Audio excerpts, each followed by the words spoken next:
خاص اشرا آ رہا ہے جو اللہ کی اطاعت اور عبادت کا خاص موسم ہے، اشرا ذی الحجہ، جو اللہ کی عبادت اور اطاعت کا خاص موسم ہے۔ بس اوقات اللہ رب العزت اپنے بندوں کو نوازنے کے بہانے ڈھونڈتے ہیں کہ تھوڑے وقت میں زیادہ پالیں، تھوڑے وقت میں زیادہ پالیں۔ تو یہ عشرہ ذی الحجہ جو یکم ذی الحجہ سے شروع ہوتا ہے اور 10 ذی الحجہ تک رہتا ہے، یہ عبادت اور اطاعت کا ایک خاص موسم ہے۔ رسول اللہ صلی اللہ علیہ وسلم فرمایا کرتے تھے کہ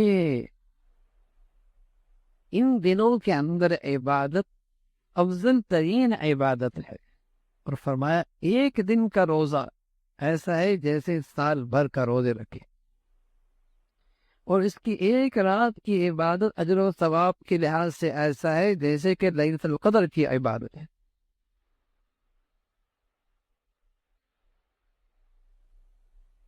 اس کے ایک دن کی عبادت روزہ ایسا جیسے ایک سال کے روزے کے برابر،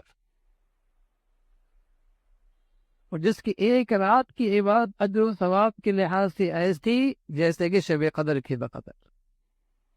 اور عرفہ کا روزہ 9ویں تاریخ کا، اس کے بدولت اللہ ایک سال پہلے کے اور ایک سال بعد کے تمام صغیرہ گناہوں کو معاف فرمائے۔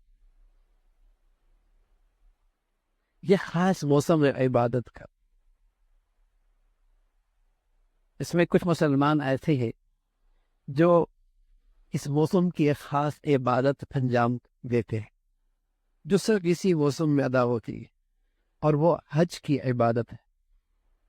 حج کی عبادت، اور اس حج کی عبادت میں وہ خوشبو بھی نہیں لگاتے، وہ سلا ہوا کپڑا بھی نہیں پہنتے، وہ بال بھی نہیں کاٹتے، وہ ناخن بھی نہیں کاٹتے۔ تو حضور علیہ الصلوۃ والسلام نے فرمایا کہ اللہ رب العزت کی ان پر ایک خاص بارش ہوتی ہے رحمت کی۔ لیکن جو دور دراز مسلمان رہتے ہیں، اگر اللہ کے ان بندوں کی تھوڑی سی مشابہت اختیار کر لیں گے، اور یہ بھی ناخن نہ کاٹیں ان 10 دنوں میں، اور بال نہ کاٹیں، اور اس سے پہلے اپنے بال اور ناخن کاٹ لیں، اور ان 10 دنوں کے اندر ان کی مشابہت میں یہ عمل نہ کرے، تو اللہ رب العزت ان کو بھی اپنی رحمت سے محروم نہیں فرمائے کہ پہلے سے اہتمام کر لیا، بال کٹوا لیے، ناخن کٹوا لیے۔ تو وہ جو اللہ کے دربار میں حاضر ہونے والے مسلمان ہیں، ان سے تھوڑی سی مشابہت اختیار ہو گئی، تو اللہ بہانے ڈھونڈتا ہے اپنے بندوں کو نوازنے کے، بہانے ڈھونڈتا ہے۔ اس موسم کی قدر کرو، عبادت میں اضافہ دکھاؤ، اللہ کو شوق دکھاؤ، عبادت کا رغبت دکھاؤ کہ واقعی ہی ہم عبادت اور طاعت کے شوقین ہیں، ہمیں آخرت کی فکر ہے، زندگی کے مقصد سے ہمیں لگاؤ ہے۔ اس موسم میں دکھاؤ، اپنے بچوں کو بھی، اپنی عورتوں کو بھی، گھروں کے اندر ماحول بنے عبادات کا۔ اللہ رب العزت بھائی مجھے بھی اور آپ کو بھی جو کچھ کہا سنا عمل کے توفیق نصیب فرما دے۔